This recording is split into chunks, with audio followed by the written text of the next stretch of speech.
Okay, let's get this started. Let's do it. Welcome everybody to Cinder's Facebook Live broadcast about our ice wine. We're broadcasting live from Garden City, right from our tasting room. And it's myself, the winemaker, Melanie Krause, and my assistant winemaker, Haley Alexander. Hey guys. So, the first thing we're going to do is open the bottle, and I'm going to try to do that without embarrassing myself, and Haley will talk us through that. Yeah, definitely.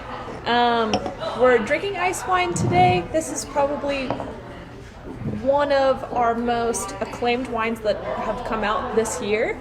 It won the Best in Class at the Cascadia Wine Competition. It also made the top 20 Northwest wines this year in 2020. Shout out to Eric Degerman. But a big question that we always have with it, or concerns that you guys have been bringing to us, is how do we actually open up the wine with the wax, right? And it's actually deceptively easy. It tricks you. You really just want to pierce through the wax, go straight in. You don't want to cut away around the corner. You don't want to create little chunks or chips. Just go straight in, and it's really nice if you have a hinged corkscrew. A lot of cheaper corkscrews don't have a hinge on them, but ones like ours that we have here have the hinge, and really you want to, go tight on the hinge and then just pull it through like Mel's doing right now. So I poured straight into the wax, we're calling it. It's really plastic, it's soft plastic. And I've got it a little crooked, but I think that's going to be okay. I'm going to use the middle hinge, and I'm going to press really firm, but it's a little tough. But that whole part about embarrassing myself, I did this morning and it works. I practiced. But the thing is you don't want to create the chips and cut away at it, because then those can get everywhere. They can get in your wine. It's not that pleasant when you do it that way. There it comes. All right, so it does require a little bit of strength sometimes, but it's just cracking. If you can see that, you shouldn't have to cut away at that, because that's usually a little bit harder to do. So yeah, double hinge is key. We have examples if you want to take a look at them here in the tasting room. Oh boy, it's a hard one, but there it comes. Perfect. And then I'm just gonna pull it straight out. Got a pro on our hands. Okay. Party started. Let's do it. Got our ASMR right here. Plexiglass. Nice. Awesome. So, let's talk about this incredibly special style. This is so much fun. It was one of the greatest days of my career when we got to make this wine.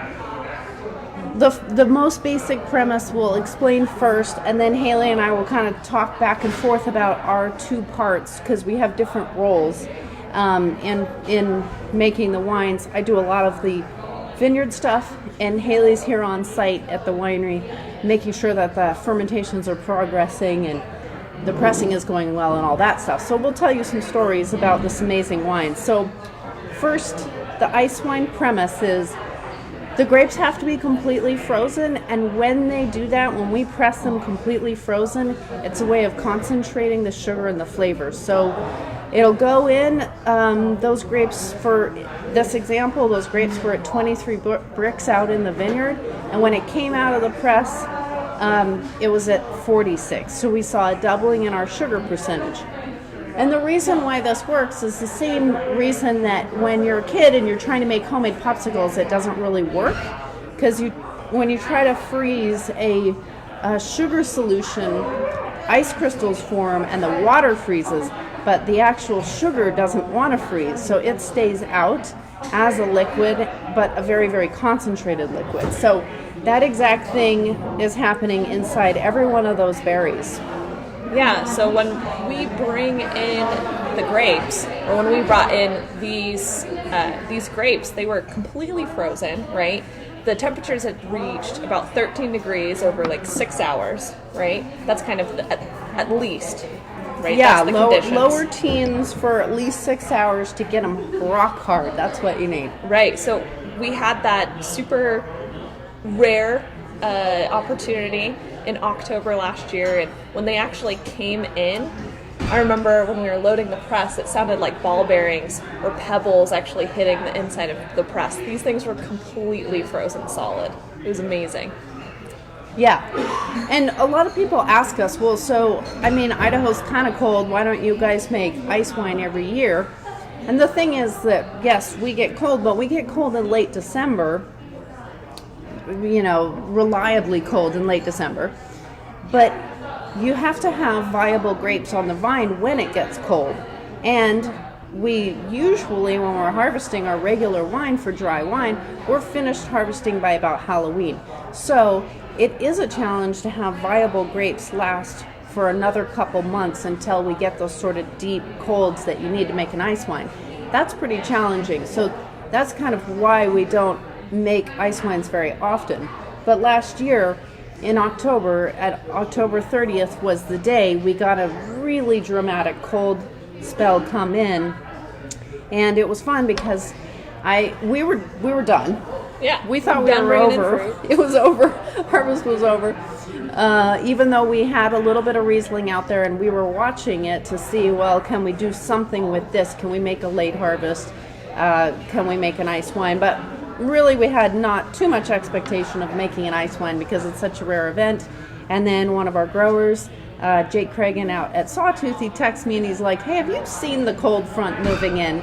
Because we do have that Riesling hanging out there for you. How about some ice wine? And I looked at my phone and was like, holy cow, this is amazing. So within about 36 hours, I talked to both of our growers that had Riesling, Sawtooth and Bankhead Vineyard out in Payette. Mike Bankhead also had a bunch of beautiful Riesling still out there. And we figured it out. They worked on their equipment, calling their crews, got it all worked out to harvest first thing in the morning on October 30th when it was about 11 degrees out and had been in the lower teens all night long. So completely and utterly frozen grapes on the vine. Right, and you went out to check them out too. You called me, you're like, we're doing it. We're making ice wine. Yep, we had 2 trucks going, so I was out in Payette picking up the grapes and watching the struggles of trying to get all the equipment to work at 11 degrees. It did not want to. Yeah. But we finally got it going, and by the time I got my truckload of Riesling in, Haley was already working with the other Riesling in the press. Yeah, and the first one was the Sawtooth, right, if I'm not mistaken. And I had a really hard time believing the numbers I was getting as far as sugar content. Like Mel was saying, the grapes beforehand were at like 23, and that's generally around the Brix that we harvest our Riesling at, 21 to 23, kind of within that range.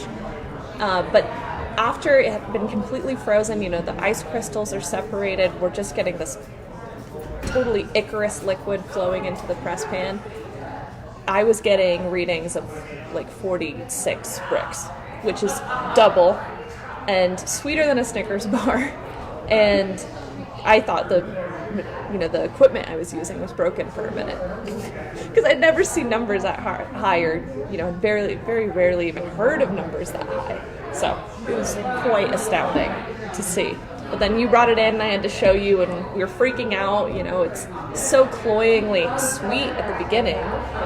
It's so thick. Yes, that's what I remember. Yeah, a lot.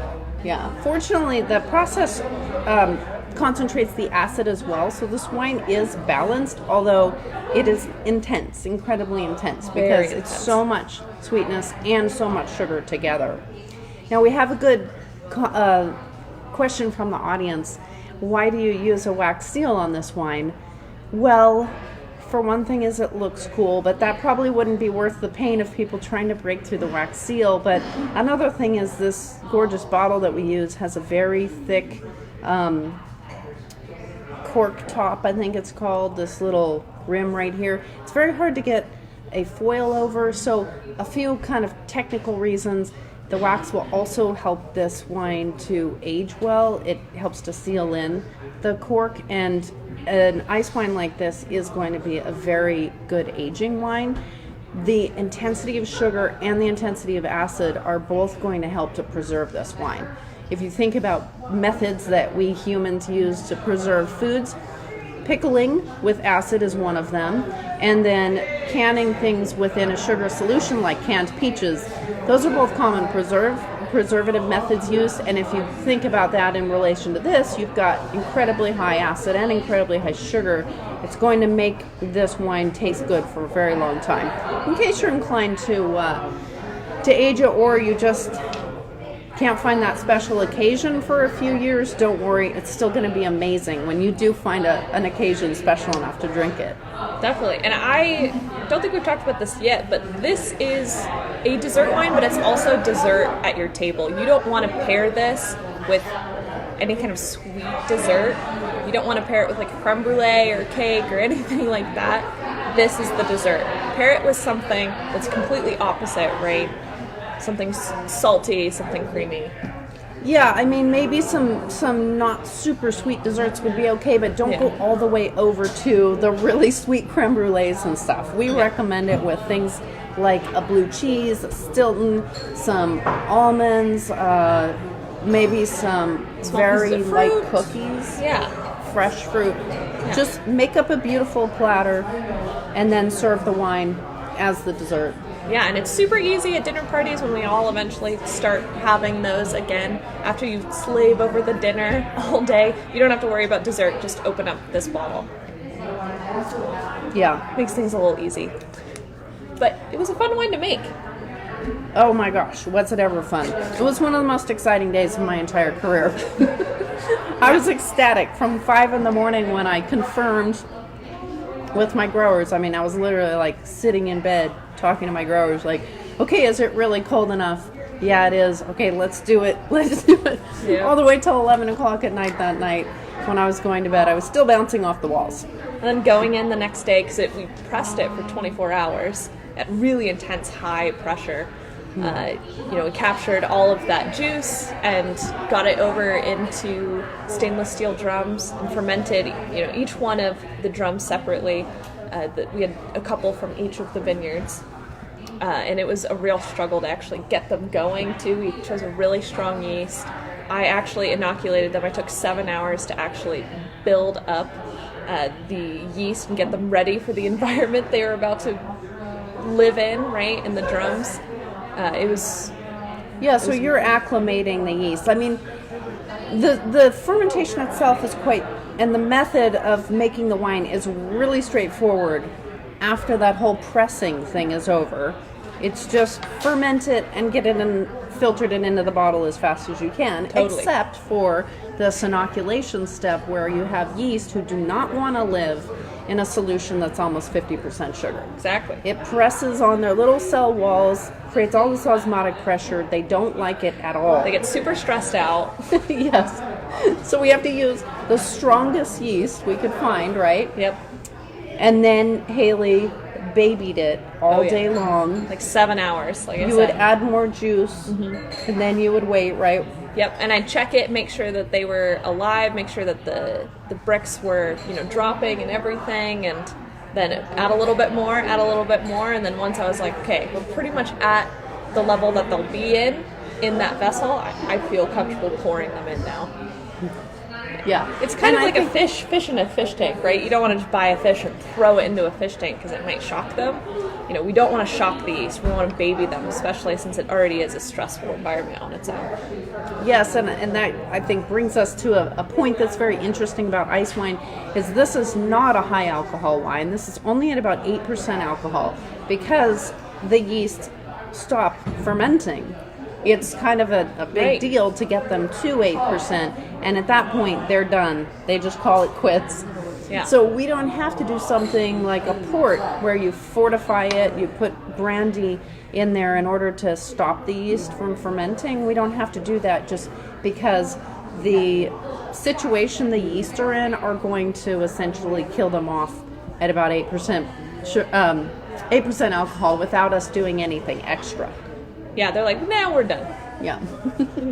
And we're like, okay, well, that's fine. Yeah, and then our only job is just to clean it up, get it through a filter, and get it in a bottle and capture all those delicious aromas, which, wow, so much apricot is what I'm getting. Yeah. This is probably one of the most intense wines I've ever had. Most intense wine we've ever made, I think. Without a doubt. Now, we have a recommendation that it's great with baked brie and caramelized onions. That does sound amazing. Sounds awesome. Holy cow. So what haven't we covered here? Well, if we have any more questions, if you guys want to ask any questions, feel free to do so. Another fun thing, this is at 22% sugar. What's our regular Riesling at? Like our off-dry it's Riesling. like 1.5% or something. Right, so this is like far, far sweeter. Same variety though from the same vineyards, but just that magical effect out there. Oh yes, and it's kind of interesting to note, I think, why so many ice wines are made out of Riesling in particular, and that is special to Riesling. It's because Riesling matures late. It gets ripe very late in the vineyard. And therefore, when it's cold, when it's late in the year, the Riesling is still in good shape. Whereas something that harvested very early, like a Chardonnay, is most likely going to have fallen apart on the vine if you were to leave it all the way to the end of October or November or even December. A lot of the grape varieties just can't stay on the vine that long. But Riesling will stay fresh, and it also doesn't lose its acidity very easy. It's a very tart wine, and that's what lends itself to having a little bit of residual sugar left in the wine, is that sweet-tart combination is so delicious. And maybe some other wines like our flagship Viognier, it's a low acid wine, and so just a tiny bit of sugar left in there is going to show itself as being very sweet because it doesn't have the acid to balance it out. So not a wine that lends itself towards the making of a sweet wine, whereas Riesling is totally awesome made into sweet wines. Right, I mean, Riesling has its own acidity scale on the wine spectrum because it has such high acid. Pretty amazing. Yeah, that's true. And we have some questions here, it looks like. I think this is a really good one that I just want to do first. Why are ice wines so expensive? Just throw it out at you guys, right? I'm going to throw some numbers. I don't know if it'll go over your head, whatever. But Riesling, when we normally bring it in, is at about 165 gallons per ton. When we pressed this, we're discarding so much of it as ice weight, it's actual ice. All of that waste is going away. We're only getting about 70 to 80 gallons per ton, so about half of our normal yield. Yeah. But we're still paying sometimes more per acre on those grapes because of the conditions and everything, right? Yeah, so there's that concentrating step where we lose half the volume of the wine. And out in the vineyards, it's very hard to get all of the grapes through and into the picking bin. For example, one of the vineyards up in Payette, we machine harvested, and because the grapes were so brittle and so frozen, as the machine shook the vine, a lot of those grapes were falling out onto the ground before the machine got to the vine to scoop it up. So we were losing about half of the volume out in the vineyard, and then we lost another half as we did the pressing. So it's a lot of loss. Yeah, it takes a lot of acres to get a very tiny amount of ice wine. Right. Well, and I mean, the ageability of this wine too. Aged ice wines, aged dessert wines like this are some of the most lovely wines to age, in my opinion, and some of the most sought after. Yeah. So they won't go bad in a year or two. So yeah, you can hold them for a very long time. That was one question. How long does an open bottle last? Okay, so this is not an aged wine like a Madeira or a sherry or something like that. It hasn't had any oxidation. So this is a wine that you want to consume over the first 2 to 3 days that you have it open. Don't keep it for a really long time because it will evolve, it will oxidize as the oxygen comes in contact with it. So best fresh, shared with about, really this is like 4 to 6 people in this bottle, with each of them having, well, maybe a half of a normal glass or a quarter because it's so sweet. So sweet, yeah. And one trick that I've done at home when I've opened this, after it's starting to get past the point of no return, right? I use this in place of like a liqueur in a cocktail. Yeah. Yeah. So it's like past the point where I wouldn't want to drink it on its own, but it adds a little bit of sweetness to like a, some kind of cocktail I make. Yeah, well, that's true. You could, if it got a little oxidized, you could pour it over ice cream. I'm sure it'd still be good. Oh yeah, a little wine affogato. That's amazing. All right, so we have one more question here. How do Gewürztraminer and Albarino compare in sugar acidity balance? Well, Gewürztraminer, I know, is a very low acid wine and ripens very early. So we pick it one of the earliest white wines we harvest, and we tend, it tends to lose acid quick. So not, I think, a very natural wine to make a dessert wine out of. Albarino, I really don't work with that grape. I've never made it before myself, even though I enjoy drinking it. So I don't know. I don't want to speak to that one. Yeah, it's definitely not to the Riesling level. I'm sure it's not. I don't think probably, many but- wines are. Yeah.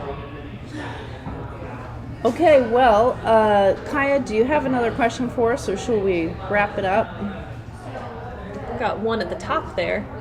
Can you make ice wine by freezing the grapes off the vine? Well, you can, but that's not how we do it. No. We do it the Mother Nature traditional way. Yeah, the stars have to align. Oh, and the label, somebody complimented the label. Yes, I do think it is a gorgeous label, kind of representing the artistic idea behind it was that in our AVA, Snake River Valley, the whole AVA was covered in a lake a very long time ago, and there were volcanic eruptions happening underneath that lake. So our original version of this bottle was all done in black instead of the blue icy color, and with these gold flecks, almost like volcanoes coming up in the depths of the dark lake. So anyway. Yeah, like fire and ice. Yeah. This wine. Yeah. Well, thank you guys so much for joining us. Haley's got a few details about specials and announcements. Yeah, just a few announcements. The first one is our Halloween concert is sold out, so you won't be able to buy tickets. There is a waiting list if you want to sign up for that, though. But thank you so much for everyone supporting us and coming out and checking that out. Although you can't come to the concert if you didn't buy a ticket already, you can buy our super awesome Alive at Cinder t-shirts that I'm totally buying myself. They're $20. You get your wine club discount. Definitely come check that out. Chandler actually designed them. He's super talented. And last weekend of the patio, right? Yep, and this is the last weekend of the patio. So come in and enjoy the last little bit of weather we have before it starts getting really, really cold. But not to worry, because then we start into the holiday stuff. Yeah. Our tasting room will still be open, but we do have all the wooden boxes. So start thinking about Christmas and Christmas gifts. Yeah, we'll have more of that, more info on that on Sunday, I believe. Yeah, and we'll have the mezzanine open, so we still will have quite a bit of seating, even with our reduced capacity inside. Yeah. I think that's it. Okay, well, thank you guys so much for joining us from Garden City. Peace out. Cheers, guys.